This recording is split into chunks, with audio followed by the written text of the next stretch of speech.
নমস্কার বন্ধুরা, তনুশ্রী রান্নাঘরে আপনাদের সকলকে স্বাগত জানাই। আশা করছি আপনারা সকলে ভালো আছেন, সুস্থ আছেন। তো আজকে আবারও নিয়ে চলে এসেছি একটি নতুন রান্নার রেসিপি নিয়ে। যেহেতু এখন শীতকাল আর বাজারে খুব সুন্দর লাল লাল গাজর আসছে, তো ভাবলাম তাহলে আজকে আপনাদেরকে বানিয়ে দেখাই গাজরের হালুয়া। এটা খেতে কিন্তু দুর্দান্ত হয়। আর মিষ্টির দোকানে দেখবেন এখন খুব সুন্দর গাজরের হালুয়া কিন্তু পাওয়া যাচ্ছে। আর এটা খেতে দারুণ হয়। তো আমরা কিনে না খেয়ে এরকমভাবে যদি বাড়িতে বানিয়ে খাই তাহলে কিন্তু খুবই ভালো হয়। মানে অল্প উপকরণ দিয়ে বাড়িতেই অনেকটা পরিমাণে বানানো যায় আর বাড়িতে সবাই মিলে এটা ভালো করে এনজয় করে খাওয়া যায়। তো তাহলে আমি খুব সহজভাবেই আপনাদেরকে দেখাবো। আর একটা স্পেশাল ইনগ্রিডিয়েন্টস এখানে আমি ইউজ করব। তো সেইটা দিয়ে আপনারা খুব সহজে কিন্তু বাড়িতে বানিয়ে ফেলতে পারবেন এই গাজরের হালুয়া।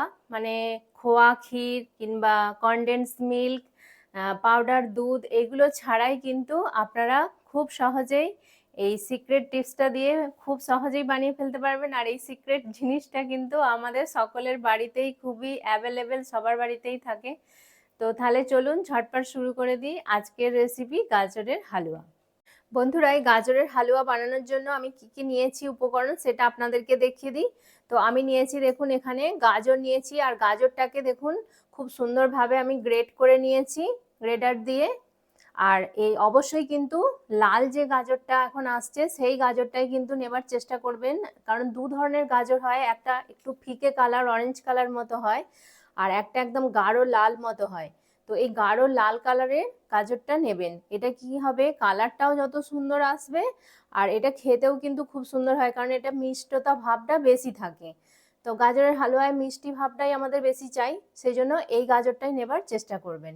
আমি এখানে 500 গ্রাম মতো গাজর নিয়েছি, নিয়ে গ্রেট করে নিয়েছি। তো আপনাদের যে পরিমাণে বানাবেন সেই অনুযায়ী নিয়ে নেবেন। আর লাগবে হচ্ছে এখানে চিনি, চিনি নিয়েছি আর কিছু ড্রাই ফ্রুটস নিয়েছি। এখানে নিয়েছি আমন্ড বাদাম, দেখুন এখানে আমি ছোট ছোট করে কুচি করে নিয়েছি। এখানে নিয়েছি কাজু বাদাম, এটাকেও আমি ছোট ছোট করে কেটে নিয়েছি। আর লাগবে হচ্ছে কিশমিশ। আর এখানে আমি এলাচের দানাগুলোকে বার করে একটু চিনি দিয়ে গুঁড়ো করে নিয়েছি। আর লাগবে অবশ্যই চিনি, লাগবে হচ্ছে ঘি, গাওয়া ঘি যেটা হয় সেটা নিয়েছি আমি, আর লাগবে দুধ। তাহলে চলুন এবার রান্নাটা শুরু করি। বন্ধুরা, প্রথমেই আমরা একটা গ্যাসে কড়া বসিয়ে দিয়েছি, এবার গ্যাসটা আমি অন করে নেব। তো আপনাদেরকে যে সিক্রেট টিপসটার কথা বলছিলাম সেটা হচ্ছে যে মানে আমি দুধ থেকে একটা ক্ষীর তৈরি করে নেব। এই ক্ষীরটা দিয়ে কিন্তু এই গাজরের হালুয়াটা আমি তৈরি করব। তো সেই জন্য আমি দেখুন এখানে দুধ নিয়েছি 500 গ্রাম মতো। এই দুধটাকে একদম মেরে আমি এটাকে ঘন করে নেব। মানে যেমন ক্ষীর তৈরি করি আমরা, ঠিক সেই রকম ক্ষীর তৈরি করে নেব। এটাই হচ্ছে সিক্রেট টিপস। কারণ আমরা সাধারণত বাজার থেকে কি করি, খোয়া ক্ষীর, তারপরে কনডেন্স মিল্ক এইগুলো কিনে নিয়ে এসে আমরা গাজরের হালুয়া তৈরি করি।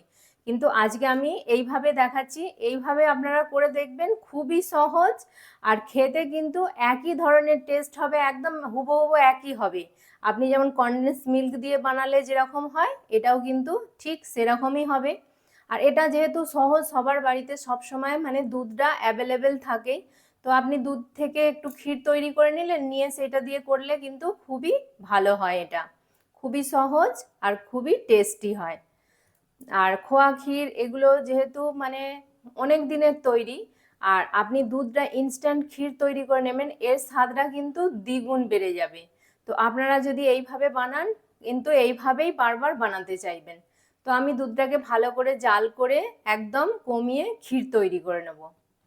দেখুন বন্ধুরা, দুধটা আমার খুব ভালোভাবে ফুটে গেছে আর অনেকটাই দুধটা কিন্তু আস্তে আস্তে গাঢ় হয়ে আসছে।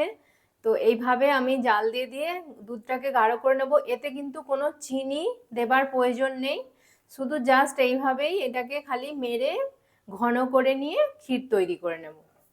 তাহলে আমি এটাকে একদম ক্ষীর তৈরি করে ফিরে আসছি।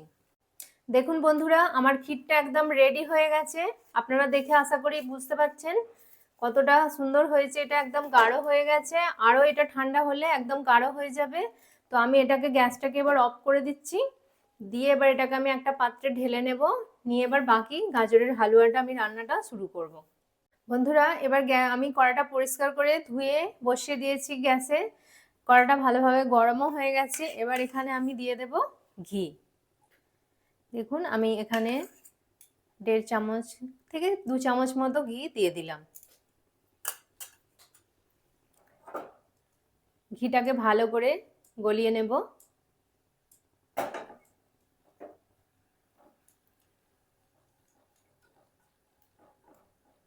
ঘিটা দেখুন খুব সুন্দর গলে গেছে। তো এবার আমি এতে গাজরটা দিয়ে দেব। অবশ্যই কিন্তু ঘিয়ে এটাকে দিতে হবে, মানে গাজরটাকে ভাজতে হবে, তবেই কিন্তু হালুয়ার টেস্ট খুব সুন্দর হবে। দেখুন এবার সব গাজরটা আমি দিয়ে দিচ্ছি এতে। কত সুন্দর লাগছে এটা দেখতে, আর খুব সুন্দর একটা গন্ধও বেরিয়েছে, মানে ঘিয়ের একটা অ্যারোমা যে বেরোচ্ছে, এত সুন্দর লাগছে। তো এবার এটাকে ঘিয়ের সাথে এইভাবে একটু ভেজে নেব। এই সময় গ্যাসের ফ্লেমটা আমি হাই রাখবো, রেখে একটু এটাকে ভেজে নেব। যেহেতু গাজরের একটা কাঁচা হালকা গন্ধ থাকে, তো এই ঘিয়ের সাথে এইভাবে একটু ভেজে নিলে গন্ধটা কিন্তু চলে যাবে, আর খুব সুন্দর কিন্তু একটা ফ্লেভার আসবে। দেখুন এইভাবে আমি জাস্ট কয়েক সেকেন্ড এটাকে একটু এরকম নেড়ে ভেজে নেব। তারপর আমি একটা লিড চাপা দিয়ে এটাকে গ্যাসের ফ্লেমটাকে কমিয়ে দিয়ে একটু সেদ্ধ করতে দেবো।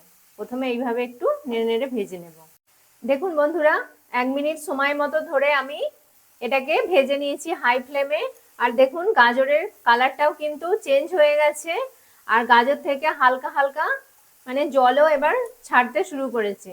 তো এবার আমি আর বেশি ভাজবো না, এবার আমি গ্যাসের ফ্লেমটা একদম লো টু মিডিয়ামে করে দেব, দিয়ে একটা লিড ঢাকা দিয়ে দেব, দিয়ে গাজরটাকে আমি 6 মিনিট কি 5-6 মিনিট ধরে এটাকে একটু হালকা সেদ্ধ করে নেব। এইভাবেই জল ছাড়া কোনো কিছু, কারণ গাজর তার নিজস্ব একটা জল ছাড়বে, সে তাতেই কিন্তু গাজরটা সেদ্ধ হয়ে যাবে। আর খুব বেশি কিন্তু গাজরটা সেদ্ধ করলে একদমই ভালো লাগবে না খেতে। সেদ্ধ হয়ে যাবে অথচ ক্রাঞ্চি ভাবও থাকবে, সেরকম ভাবে কিন্তু এটাকে সেদ্ধ করতে হবে। আর অনেকেই কি করেন, গাজরকে মানে প্রেসার কুকারে সেদ্ধ করে করেন, কিন্তু সেটার টেস্ট কিন্তু একদমই ভালো হয় না। মানে খাওয়া হয় এই পর্যন্তই, যে একটা গাজরের হালুয়ার একটা খুব সুন্দর একটা যে ফ্লেভার, সেই ফ্লেভার কিন্তু এইভাবে কাদ্দুকাস করে, মানে গ্রেটারে গ্রেট করে, কাঁচা গ্রেট করে এইভাবে রান্না করলে কিন্তু গাজরের হালুয়ার স্বাদ কিন্তু দুর্দান্ত হয়। আপনারাও চেষ্টা করবেন এইভাবে বানানোর, খেয়ে দেখবেন খুবই সুন্দর হয়। বন্ধুরা 5 মিনিট হয়ে গেছে, এবার আমি এটাকে খুলে দেখাচ্ছি যে গাজরটা কতটা সেদ্ধ হয়েছে। দেখুন কত সুন্দর সেদ্ধ হয়ে গেছে। এটা কিন্তু সেদ্ধ হতে খুব বেশি সময় লাগে না, 5 মিনিট হলেই এনাফ। 5 মিনিটে এটা কিন্তু খুব ভালোভাবে একদম সেদ্ধ হয়ে যাবে। দেখছেন, আপনারা আশা করছি দেখে বুঝতে পারছেন যে কতটা এটা সেদ্ধ হয়েছে। সেদ্ধ হয়ে গেছে অথচ কিন্তু খুব কিন্তু গলে যায়নি, এখনো এর কাঞ্চি ভাবটা কিন্তু রয়েছে। তো এই পর্যন্তই আমাকে সেদ্ধ করতে হবে আমাদেরকে। তো এবার আমি এতে চিনি অ্যাড করে দেব। তো এখানে যেহেতু আমি 500 গ্রাম মতো গাজর নিয়েছি, তো এখানে আমি 1 বাটি মতো চিনি নিয়েছি। এখানে 150 গ্রামের মতো কি 150 গ্রামের একটু বেশি আছে। আপনারা যেরকম মিষ্টি পছন্দ করেন সেই অনুযায়ী কিন্তু মিষ্টিটা দিয়ে দেবেন। মিষ্টিটা যে যার পছন্দ অনুযায়ী, কে কতটা মিষ্টি খেতে পছন্দ করেন সেই অনুযায়ী কিন্তু মিষ্টিটা দিয়ে দেবেন। এবার চিনিটা দিয়ে ভালো করে এটাকে মিশিয়ে নেব, নিয়ে আবারও আমি এটাকে ঢাকা দিয়ে হতে দেব। আর মাঝে মাঝে কিন্তু এটা অবশ্যই মানে নাড়িয়ে দিতে হবে, নাহলে কিন্তু তলা থেকে লেগে যাবে। তো আমি এটাকে একটু চাপা দিয়ে দিচ্ছি, চিনিটা মেল্ট হওয়া পর্যন্ত আমি অপেক্ষা করব। বন্ধুরা এবার আমি দেখুন ড্রাই ফ্রুটসগুলো অ্যাড করব। তো এখন এটা কিন্তু চিনিটা গলে গিয়ে এরকম জল জল মতো মনে হচ্ছে, কিন্তু এটা যত মানে এটা গাঢ় হবে, জলটা শুকিয়ে যাবে, চিনির রসটা শুকিয়ে যাবে, তত কিন্তু এটা একদম ঝরঝরে হয়ে যাবে। আর গাজরের কালারটাও কিন্তু মানে চিনিটা গলে গিয়ে ক্যারামেলাইজ হয়ে গাজরের কালারটাও কিন্তু খুব সুন্দর আসবে। এখনই দেখুন কত সুন্দর একটা কালার চলে এসছে। তো এবার আমি ড্রাই ফ্রুটসগুলো এতে অ্যাড করে দেবো। আমি দিয়ে দেব কাজু বাদাম, তারপর দিয়ে দিচ্ছি আমন্ডস বাদাম আর কিশমিশ। এগুলো ছাড়াও কিন্তু আপনারা বানাতে পারেন ড্রাই ফ্রুটস ছাড়াও, কিন্তু ড্রাই ফ্রুটসগুলো দিলে কি হবে, খেতে কিন্তু খুব সুন্দর হবে।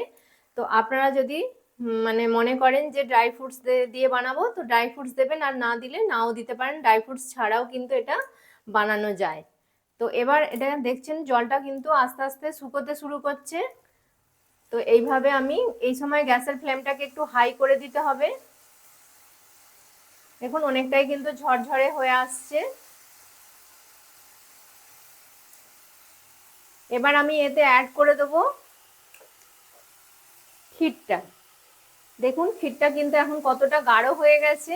এবার আমি এতে ক্ষীরটা অ্যাড করে দিচ্ছি। এই ক্ষীরটাতেই কিন্তু স্বাদটা দুর্দান্ত হবে। মানে এত কিছু এটার মধ্যে এই ইনগ্রিডিয়েন্টস গুলো পড়ছে, মানে খেতে একদম মানে ফাটাফাটি হবে। এটাকে ভালো করে সব একসাথে আমি মিশিয়ে নেব। নিয়ে এই সময় কিন্তু গ্যাসের ফ্লেমটা একদম হাই রাখতে হবে। আস্তে আস্তে এটা শুকিয়ে যাবে। দেখুন একদম পুরো মানে এটা দেবার পর ক্ষীরটা দেবার পর কিন্তু অনেকটাই পাতলা হয়ে যাবে, তাতে কিন্তু কোনো টেনশন নেবার নেই। তারপর আস্তে আস্তে গ্যাসের ফ্লেমটাকে হাই করে দিয়ে নাড়তে থাকবেন, দেখবেন একদম শুকিয়ে পুরো ড্রাই হয়ে যাবে। তো এবার আমি এতে আবারও 1 চামচ মতো ঘি দিয়ে দিচ্ছি। এই ঘিটা দিলে কি হবে, একদম মানে কি বলবো, দেখেই একদম মানে লোভ যাবে খেতে, এরকম মানে এত সুন্দর একটা অয়েলি ভাব আসবে, খুব সুন্দর। আর টেস্টটাও কিন্তু দুর্দান্ত আসবে। অবশ্যই ঘি দিলে কিন্তু ঘিয়ের টেস্টটা তো খুব সুন্দর আসবেই। তো লাস্টে এরকম 1 চামচ ঘি দিলে কিন্তু টেস্টটা অপূর্ব আসবে। আর দিয়ে দেব এলাচের যে গুঁড়ো করে রেখেছিলাম আমি এলাচটা, সেটা এবার দিয়ে দিচ্ছি।